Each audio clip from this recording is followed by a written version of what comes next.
ધ્યેય ગોલ સાંભળતા જ તે આપણને એમ થાય શું આપણે વિચારવાનું છે.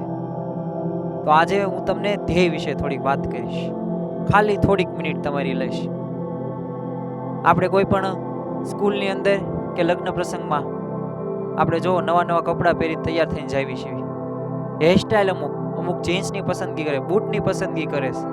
એક એને ધ્યેય હોય છે કે મારે સારું દેખાવું છે. તો આજે હું કયા ધ્યેયની વાત કરવાનો છું?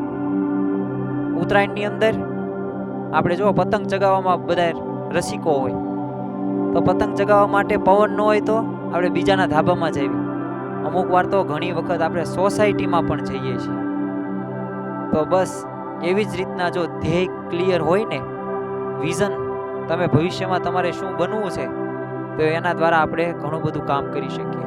જો એક ધ્યેય નક્કી હશે ને તો એકાગ્રતા આપોઆપ આવી જશે, આત્મવિશ્વાસ આપોઆપ આવી જશે, મહેનત કરવાનું આપોઆપ ખબર પડી જશે. તો વાત એક કરવી છે મારે તમને અમેરિકાનો એક પ્રસંગ છે. ભારતની અંદર અને ગુજરાતમાંય તે આપણે ચંદ્રને જોયું એટલે શું લાગે કે ચંદ્ર શીતળ છે, સૂર્ય ગરમ છે. એટલે જો ચાંદા મામા કેવી અને સૂરજ દાદા કેવી, તો આવું આપણે કેવી છે.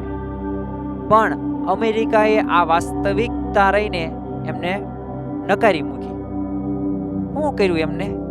તો તમે આશ્ચર્ય થશે કે એને એક ધ્યેય બાંધ્યો કે આવું હોય નહીં. તો તેને 21 જુલાઈ 1969ના દિવસે નાસા, જે અમેરિકાની પ્રખ્યાત જે અંતરિક્ષયાનની મોટી સંસ્થા છે, જેમ અહીંયા ભારતની અંદર ઈસરો છે તેવી જ રીતના, તો તેમને 21 જુલાઈ 1969ના દિવસે નાસામાં એક સ્પેસ શટલ દ્વારા અને એક વ્યક્તિને ઉતાર્યો અને ચંદ્ર ઉપર પ્રથમ પગ મૂકનાર આ નીલ આર્મસ્ટ્રોંગ. તો જો ધ્યેય નક્કી હોય ને તો આપણે ઘણું બધું કરી શકીએ. બીજું કે તમે સવારમાં તમારા માતા પિતા જાગે છે તો એને એક કારણ છે, ધ્યેય. અને કહેવત છે કે પોસ્ટ કાર્ડમાં ધ્યેય જો ન રાખ્યું તો કેવું છે એનું કે તમે સરનામા વગરનું પોસ્ટ કાર્ડ, એટલે ક્યાં જાય નક્કી નહીં.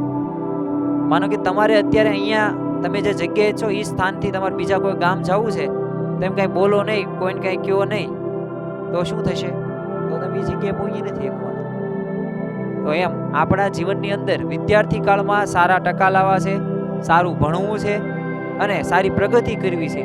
એના માટે આપણે ધ્યેય મહત્વનો છે. જો તમે ધ્યેય નથી રાખ્યો તો ધ્યેય બનાવી લો. તો ધીમે ધીમે આપણે ઘણા બધા વિડીયો આવા જોવાના છે. તો જોડાવા બદલ અને સાંભળવા બદલ ખૂબ ખૂબ આભાર.